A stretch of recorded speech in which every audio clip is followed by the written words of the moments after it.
الشيطان الرجيم بسم الله الرحمن الرحيم الحمد لله الذي بحق جميل حسن الجبارين مالك الحالين رب اشرح لي صدري ثم الصلاة والسلام على رسول الله النبي الأمين سيدنا المقيد بشيرا المشدد نذيرا المجدد محمودا الأحمد أبي القاسم محمد اللهم صل على محمد وآل محمد وسلم وعلى أهل بيت الطيبين الطاهرين الذين أذهب الله الرجس أهل البيت ويطهرهم تطهيرا اللهم صل على محمد وآل محمد وسلم سيما بقية لله في الأرضين لعنة الله لا أعلى أجمعين بسم الله الرحمن الرحيم اللهم صل وسلم وبارك على صاحب رحمة النبوية والصولة الحيدرية والعصمة الفاتنية والحلم الحسنية والشجاعة الحسنية والعبادة السجادية والمعاصر الباقية والآثار الجعفرية والعلوم الكاظمية والحجج الرضوية والجود الداخلية والنقابة الناقلية والحيبة الأسكرية لقائمين اللهم صل على محمد وآل محمد وسلم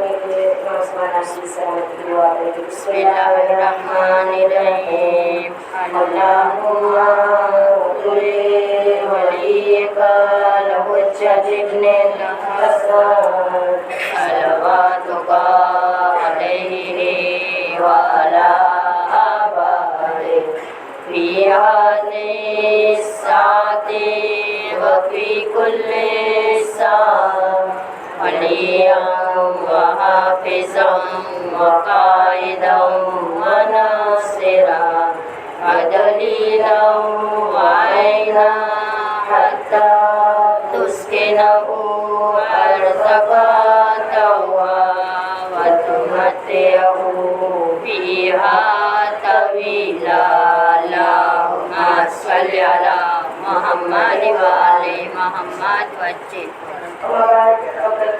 قال الله تبارك وتعالى في كتابه المجيد وفرقانه الحميد وقوله الحق بسم الله الرحمن الرحيم قل إن كنتم تحبون الله فاتبعوني يحببكم الله ويغفر لكم ذنوبكم والله غفور رحيم وقد قال قل لا أسألكم عليه أجرا إلا المودة في القربى حاضرین مجلس السلام علیکم ورحمۃ اللہ وبرکاتہ. وعلیکم السلام ورحمۃ اللہ وبرکاتہ. میرے عزیز ایمان میں نے قرآن مجید کی دو آیتوں کی روشنی میں مسلسل ہماری گفتگو چل رہی ہے کہ رسالت ماں کی جو منصوص من اللہ امام ہے، رسالت ماں کے جو جانشین ہے، جو 12 امام ہے، ان کی محبت اجر رسالت کے طور پہ پروردگار عالم نے قرآن مجید میں ہم سے اور آپ سے مطالبہ کیا. سورہ شورا کی آیت نمبر 32 میں پروردگار عالم ارشاد فرماتا ہے قل لا اسألکم علیہ اجرا الا المودۃ فی القربى. میرے حبیب اجر رسالت کے طور پہ ان لوگوں سے کہہ دو مجھے کچھ نہیں چاہیے علاوہ یہ کہ میری اہل بیت سے تم محبت کرو، میری اہل بیت سے تم مودت کرو اور محب اہل بیت بن جانا. یہ کوئی معمولی مقام نہیں ہے، یہ کوئی معمولی چیز نہیں ہے کہ ہم دعویٰ کریں کہ ہم محب اہل بیت ہیں. محب اہل بیت کون سے ہوتے ہیں؟ رسالت ماں کہتے ہیں کہ قیامت کے دن جب محب اہل بیت محشر کے میدان میں جائیں گے، پروردگار عالم انہیں ایک ندا دے کے کہے گا کہ اے محب اہل بیت، اے رسالت ماں کے 12 جانشین کو منصوص من اللہ ماننے والے، اس کی محبت کو اپنے دل میں جگہ دینے والے، اے محب اہل بیت، دنیا اور آخرت کی تمام بھلائی اور تمام خیر تیرے لیے ہے، اس میں کوئی شک نہیں ہے کہ جنت بھی تیرے لیے ہے۔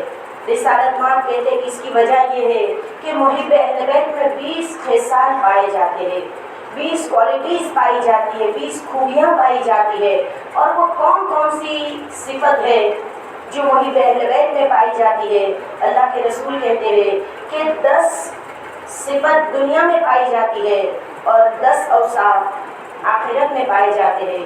دنیا میں جو کوالٹیز محب اہل بیت میں پائی جاتی ہے، جس میں سب سے پہلی صفت یہ ہے، اللہ کے رسول کہتے ہیں کہ الزہد فی الدنیا، محب اہل بیت دنیا میں زاہد بن کے زندگی گزارتا ہے۔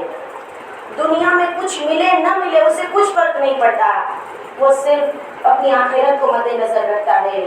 اور پھر اس کے بعد اللہ کے رسول کہتے ہیں کہ محب اہل بیت جو ہے، نہ صرف یہ کہ وہ دنیا میں زہد اختیار کرتا ہے، بلکہ دوسری کوالٹی یہ ہے کہ والحرص علی عمل الصالح، وہ نیک عمل کرنے میں لالچی ہوتا ہے، حریص ہوتا ہے، نیک کام کرنے سے کبھی وہ تھکتا نہیں ہے، چاہے وہ حقوق اللہ میں ہو نیکی، چاہے وہ حقوق الناس کے بارے میں نیکی ہو، لیکن والحرص علی عمل الصالح، وہ ہمیشہ نیک کام کرنے میں حریص اور لالچی ہوتا ہے۔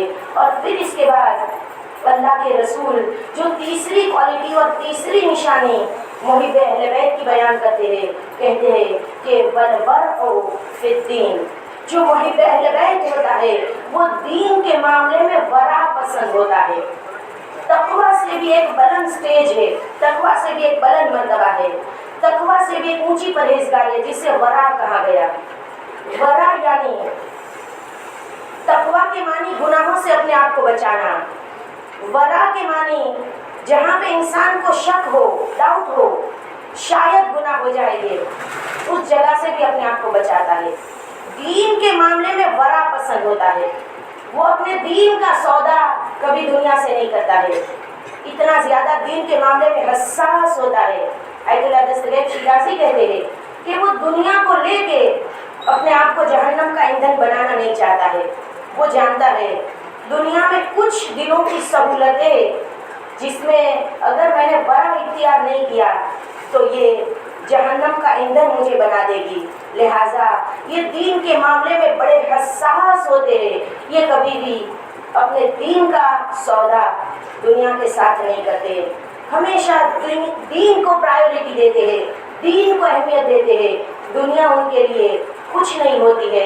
اور میری عزیز ماں بہنیں، آئیے اس کی وضاحت میں زیادہ نہ جاتے ہوئے، آج چونکہ اس مجلس کی چوتھی کڑی ہے، لہٰذا اللہ کے رسول جو چوتھی نشانی بیان کرتے ہیں، کوالٹیز جو محبان اہل بیت میں ہونی چاہیے، اللہ کے رسول کہتے ہیں کہ نہ صرف یہ کہ وہ دین کے معاملے میں ورع پسند ہوتے ہیں، بلکہ وہ لوگ والنشاط الی قیام اللیل ہوتے ہیں، وہ واجبات کی ادائیگی میں اتنے زیادہ حساس ہوتے ہیں، دین کے ساتھ ساتھ جو اس کی واجبات ہے، اللہ کے رسول کہتے ہیں کہ رات میں وہ قیام کرنے والے ہوتے ہیں، رات کو جاگنے والے ہوتے ہیں۔ ہماری اور آپ کی زندگی کا اصل مقصد کیا ہے؟ سورہ زاریات قرآن مجید کا 51 نمبر کا سورہ، 51 نمبر کا سورہ، آیت نمبر 56، 56 نمبر کی آیت۔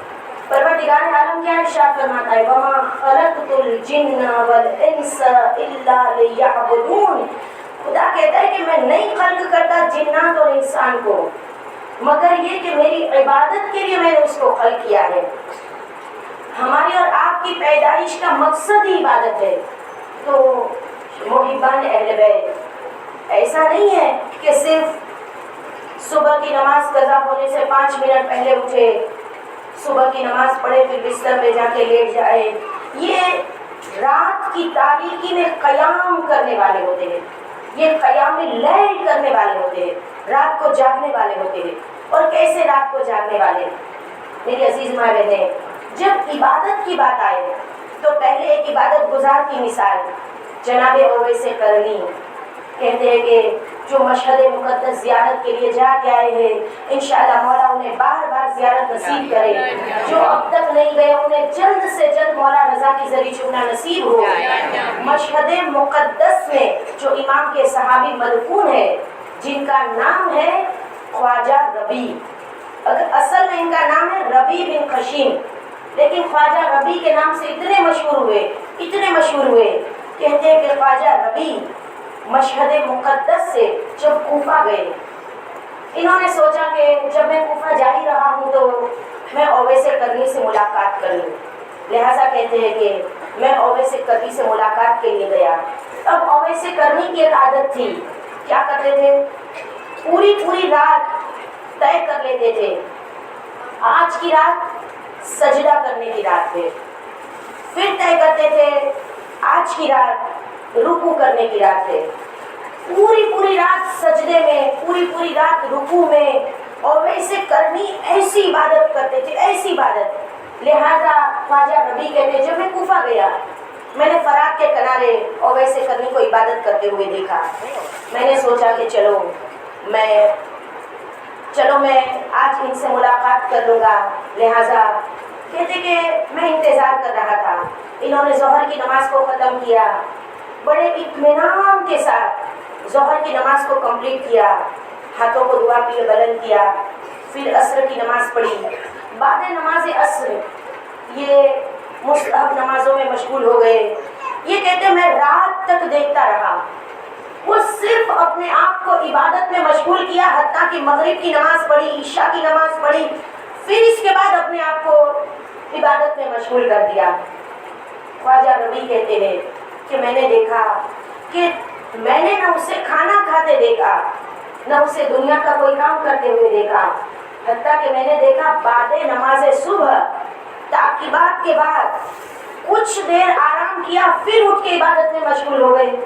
اب انہوں نے 2 سوال اویس کرنی سے پوچھے، میں دونوں سوال تو بیان نہیں کروں گی، ہر ایک سوال ایک لمبی وضاحت رکھتا ہے، صرف ایک سوال جو میرے موضوع سے متعلق ہے۔ اویس کرنی سے خواجہ ربیع نے ایک پہلا سوال پوچھا، اتنی زحمتیں برداشت کرتے آپ؟ میں دیکھ رہا ہوں مسلسل عبادت۔ میں نے آپ کو ایک لمحے بھر کے لیے آرام سے بیٹھتے ہوئے نہیں دیکھا، آپ مسلسل اتنی عبادتیں کیوں کر رہے ہیں؟ اویس کرنی نے کیا جواب دیا؟ اویس کرنی نے کہا کہ جب زیادہ آسائش مجھے چاہیے تو کچھ تو محنت مجھے کرنی پڑے گی نا، زیادہ مجھے سہولتیں چاہیے، فیسلٹیز چاہیے۔ یہ کس زندگی کی بات کر رہے ہیں؟ یہ اس برزخ کی زندگی کی اور قیامت کی زندگی کی بات کریں، جہاں پہ مجھے زیادہ آرام اور سہولت چاہیے تو یہاں پہ تھوڑی تو میں زحمت برداشت کروں یا نہ کروں؟ اور ہمارے اور آپ کی عبادت کیسی ہے؟ امیر المومنین نے جب ایک شخص کو مسجد میں دیکھا تھا، کیسے نماز پڑھ رہا تھا؟ جیسے کتا، جیسے کوا اپنی چونچ زمین پہ مارتا ہے، بہت جلدی۔ ہمیں سب سے زیادہ جلدی نماز میں ہوتی ہے، ایکسپریس گاڑی، دوسری ہے، تیسری ہے، چوتھی، اتنی جلدی ابھی گھڑی کی سوئیاں 4 منٹ ختم نہیں کرتی کہ ہماری 4 رکعت نماز ختم ہو جاتی ہے۔ اب جب نماز کو کمپلیٹ کر لیا اس نے، چونکہ مولا تو دلوں کے راز کو جاننے والے ہیں نا، جب اس نماز کو یہ ختم کر چکا، بہت جلدی نماز کو ختم کیا، ہاتھوں کو اٹھا کے کہتا ہے پروردگارا جنت میں 4 حوروں کو میری زوجیت میں دے دے۔ مولا نے اس کو قریب بلا کے کہا بھائی جنت میں تو 4 حوریں مانگ رہا ہے، ایک حور کا مہر کتنا ہوتا ہے جانتا ہے تو نے ایک حور کا بھی مہر ادا نہیں کیا۔ ہمیں چاہیے جنت میں بلند درجے، لیکن عبادت کی بات آئے گی تو ہم اپنے آپ کو سست بنا لیں گے۔ جب نافلہ نمازوں کی بات آئے گی ہم کہیں گے ہمارے پیروں میں کہاں اتنی طاقت ہے، بیٹھ کے نماز پڑھے تو چل جائے گا۔ دنیا میں سب کام چلتے پھرتے اٹھتے بیٹھتے کرتے، نماز کا وقت آتا ہے تو ہم تھک جاتے ہیں، ہم کیسے حسین ہیں؟ میری عزیز ماں بہنیں، آقا سید الشہداء نے جو ایک رات کی مہلت مانگی تھی شب عاشور، کتنی مشہور روایت ہے، ہم جانتے ہیں نا مولا نے کہا تھا حسین عبادت کرنا چاہتا ہے، زندگی کی آخری رات مولا نے عبادت کے لیے مہلت مانگی اور اس رات کو نماز شب پڑھی، اور امام کو کتنا یقین تھا اپنی بہن زینب کے اوپر۔ میری عزیز ماں بہنیں، عبادت میں سب سے پہلی چیز شرط ہے خلوص ہونا چاہیے، اور خلوص کے ساتھ ساتھ یہ عمل صرف اور صرف پروردگار عالم کے لیے، یہ روح عبادت ہے کہ عبادت میں کوئی نقص نہیں ہونا چاہیے۔ عزیزو، جناب زینب پر کتنا اعتماد تھا امام حسین کو، کیا مولا نہیں جانتے تھے کہ میری شہادت کے بعد سروں سے چادریں اٹھائی جائے گی، انہیں بے کجاوا اونٹوں پر سوار کیا جائے گا، سکینہ کو تماچے مارے جائیں گے۔ دیکھیے، جب انسان تکلیف میں ہوتا ہے، مصیبت میں ہوتا ہے، شاید اسے واجبات کی ادائیگی کی بھی اس کے پاس ہوش و حواس نہیں ہوتے ہیں، لیکن جناب زینب سے امام حسین نے کہا بہن نماز شب میں مجھے یاد کرنا۔ آپ دیکھیں کربلا والوں کی عبادت کس بلندی پر تھی۔ میں یہ نہیں کہتی کہ ہم پوری رات جاگے، ایٹ لیسٹ خدا سے توفیق مانگے، معبود صبح سے آدھا گھنٹہ پہلے اٹھے، 15 منٹ پہلے اٹھے، ہمیں توفیق دے، اپنے عمل سے ہم حسینی بنے، اپنے عمل سے ہم اپنے آپ کو مولا حسین کا چاہنے والا بتائے۔ میری عزیز مائیں بہنیں، دیکھیے روایت یہ کہتی ہے کہ عبادت کی روح خلوص ہونا چاہیے، اور خلوص کسے کہتے ہیں؟ جس کی عبادتوں کو خدا قبول کر لے۔ رسالت مآب کہتے ہیں سب سے بڑا عابد وہ ہے جو واجبات میں پابندی کرتا ہے، یعنی کہ انسان نافلہ پڑھے، نماز شب پڑھے تو پھر واجبات کی کوئی اہمیت نہیں دے رہا ہے۔ سب سے بڑا عابد واجبات کو پرائیورٹی دینے والا، واجبات کی ادائیگی کرنے والا، پھر اس کے بعد مستحبات آتی ہے۔ حضرت موسیٰ کلیم اللہ بہت جلدی خلوص کسے کہتے ہیں؟ میرے اور آپ کے لیے بہت بڑا درس ہے اس بڑے واقعے میں، لیکن میں اس کو بالکل مختصر کر رہی ہوں۔ حضرت موسیٰ کلیم اللہ خدا سے دعا مانگی، پروردگار ایسی مخلوق کو میں دیکھنا چاہتا ہوں جو خلوص کے ساتھ تیری عبادت کرے، جس کی عبادت کو تو اپنی بارگاہ میں قبول کرے۔ معبود میں اس سے ملنا چاہتا ہوں، میں اسے دیکھنا چاہتا ہوں۔ حضرت موسیٰ کو پروردگار عالم نے وحی نازل کی، موسیٰ فلاں جگہ پر چلے جاؤ، فلاں شہر میں، فلاں مقام پر، فلاں سمندر کے کنارے۔ حضرت موسیٰ کلیم اللہ اس جگہ پر پہنچے، سمندر کے کنارے پہنچے، کوئی انسان نظر نہیں آتا، کوئی آدم ذات نظر نہیں آتا۔ پروردگار عالم نے اسی جگہ کے بارے میں کہا تھا موسیٰ کو اطمینان ہے، یہی جگہ ہے جہاں پہ وہ خلوص سے عبادت کرنے والا موجود ہے۔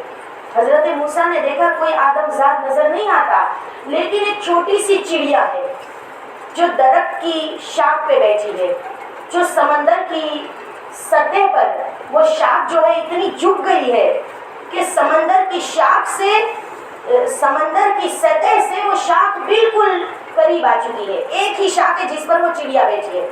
موسیٰ سمجھ گئے یہی اللہ کی بہترین عبادت کرنے والی مخلوق ہے، اللہ کا ذکر کر رہی تھی۔ حضرت موسیٰ نے چڑیا سے پوچھا اے چڑیا بتا تو کب سے اللہ کا ذکر کر رہی ہے؟ کہا جب سے خدا نے مجھے پیدا کیا ہے، جب سے خلق کیا۔ ہم اور آپ جب اس دنیا میں آتے ہیں تو ابھی بالغ ہونے سے پہلے کوئی عبادت ہمارے لیے واجب نہیں ہے، بلوغ کے بعد عبادت واجب ہے۔ جب سے خدا نے مجھے خلق کیا میں مسلسل اللہ کا ذکر کرتی ہوں۔ روزانہ تو کتنا اللہ کا ذکر کرتی ہے؟ کہاں ہزاروں مرتبہ اللہ کا ذکر کرتی ہوں۔ اچھا، جب اتنا خدا کو یاد کرتے ہیں، ہم خدا کو سب سے زیادہ کب یاد کرتے ہیں؟ جب خدا کی ضرورت پڑے ہمیں، معاذ اللہ۔ خدا کی ضرورت تو ہر مرحلے میں ہوتی ہے، لیکن خدا نہ کرے جب امتحان آ جائے ہم زیادہ خدا کو یاد کرتے ہیں، مصیبتیں آ جائے، پریشانی آ جائے۔ اس سے پوچھا گیا کہ تو اتنا خدا کو یاد کرتی ہے جب سے پیدا ہوئی، کیا کوئی تیرے دل کی حسرت ہے؟ تیرے دل کی کوئی تمنا ہے، کوئی وش ہے، کوئی خواہش ہے؟ کہاں ایک ہی خواہش ہے، یہ سمندر کا چند قطرہ پانی مجھے پینے کے لیے مل جائے۔ موسیٰ نے کہا تو پھر اللہ کے بارگاہ میں تو یہ تمنا کرتی ہے تو تیرے لیے تو بہت آسان ہے، اس لیے کہ تو جس شاخ پہ بیٹھی ہے نا وہ سمندر کی سطح سے بالکل قریب ہے۔ تیری تمنا ہے، تیری آرزو ہے تو چونچ کو آگے بڑھا، پانی میں ڈال دے اور 2 بوند پانی پی لے، تیری حسرت پوری ہو جائے گی۔ اس نے کہا ہاں حسرت تو میری پوری ہو جائے گی، میری آرزو تو پوری ہو جائے گی، میں پانی پینا چاہتی ہوں، اگر چونچ کو پھیلاؤں اگر سمندر کے پانی میں ڈالوں تو مجھے پانی تو مل جائے گا، لیکن میں ڈرتی ہوں. کس بات سے ڈرتی ہوں؟ اس بات سے ڈرتی ہوں کہ اگر چونچ پانی میں ڈال کے پانی کا مزہ لے لیا تو کہیں اللہ کے ذکر سے محروم نہ ہو جاؤ. کیا ہم اور آپ یہ سوچتے ہیں؟ خدایا بہت بڑا گھر دے دے. اگر کبھی کہتے ہیں پروردگارا ایسی نعمت نہ دینا جو تجھ سے مجھے دور کر دے. خدایا فلاں چیز دے دے، فلاں چیز دے دے. لیکن کبھی ہم یہ مانگتے ہیں کہ پروردگارا ایسی چیز نہ دینا جو تجھ سے مجھے دور کر دے. میں تیرا قرب چاہتی ہوں، تو جس حال میں رکھے پروردگارا تجھ سے قریب مجھے رکھنا.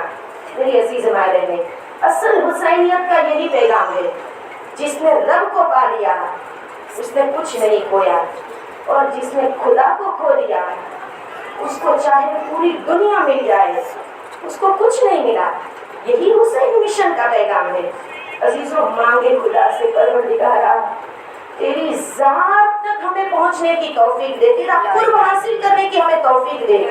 اور جب بندہ قرب خدا حاصل کر لیتا ہے، عاشور کا دن امام حسین کس بلندی پر اور کس عروج پر تھے ایمان کی. کون سی ایمان کی بلندی تھی کہ لاشا اٹھاتے تھے، شکر کا سجدہ ادا کرتے تھے.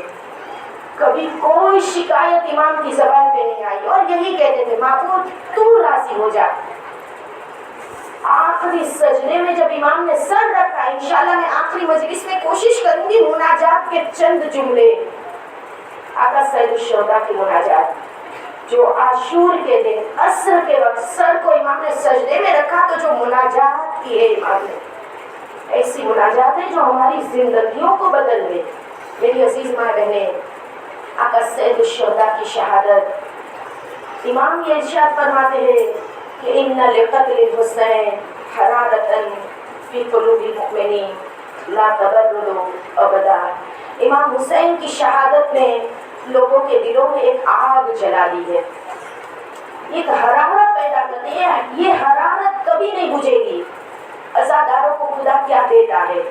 مسلسل ہمارے دل راغب ہو اس بہترین عبادت کی طرف. لہذا کبھی کمیت سے پانچویں امام کہتے ہیں ایک آنسو کے قطرے کے بدلے میں جنت میں ایک محل بنایا جاتا ہے.